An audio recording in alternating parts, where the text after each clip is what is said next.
Olá, meus irmãos e irmãs. Nesta terça-feira nós vamos rezar acompanhando Paulo e Silas, Atos dos Apóstolos, capítulo 16, de 22 a 34.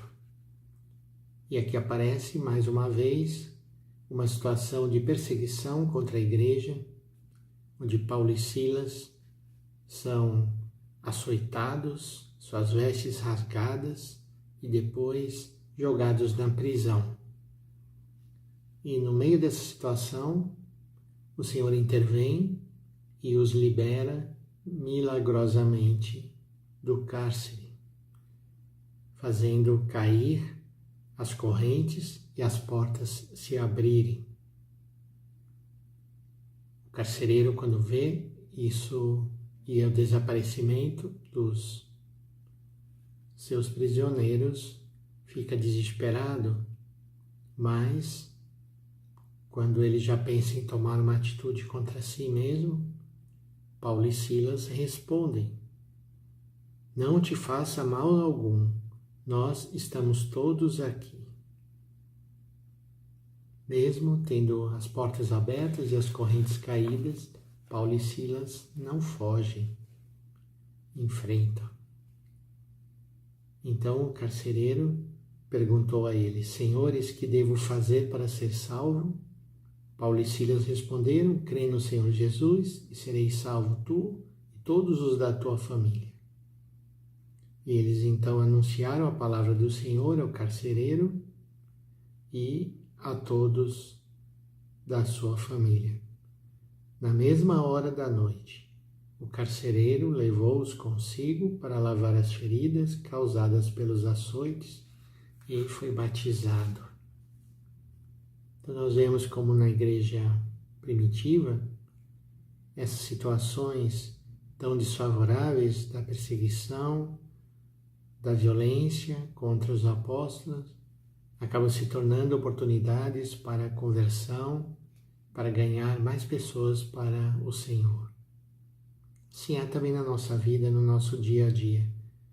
Passamos por situações muito difíceis, mas se nós perseverarmos na nossa fé e na nossa confiança no Senhor, podemos saber que muito fruto virá desse sofrimento.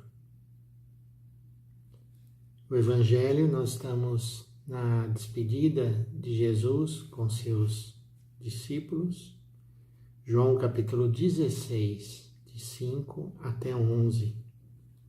Naquele tempo, disse Jesus aos seus discípulos: "Agora parto para aquele que me enviou, e nenhum de vós me pergunta: para onde vais? Mas porque eu disse isso, a tristeza encheu os vossos corações. No entanto, eu vos digo a verdade: é bom para vós que eu parta. Se eu não for, não virá até vós o defensor. Mas se eu me for, eu vô-lo mandarei. E quando ele vier, ele demonstrará ao mundo em que consistem o pecado, a justiça e o julgamento. O pecado, porque não acreditaram em mim. A justiça, porque vou para o Pai, de modo que não mais me vereis. E o julgamento, porque o chefe deste mundo já está condenado." Então estamos nos preparando aos poucos para celebrarmos a vinda do Espírito Santo. E o Senhor vai cada dia falando um pouquinho mais sobre este nosso defensor. Como nós já falamos ontem, o defensor é algo essencial na nossa vida. E é muito importante nós sabermos e reafirmarmos que nós temos um defensor. Não estamos abandonados à nossa própria sorte. Temos alguém por nós e alguém que pode tudo, que é o Senhor. O Senhor da vida, o Senhor da história, aquele que somente Ele pode nos conduzir à verdade absoluta. A tristeza enche os nossos corações sempre que nós pensamos nesta partida do Senhor. Mas o Senhor diz: eu estarei convosco todos os dias até o final dos tempos, através do Espírito que nos é enviado.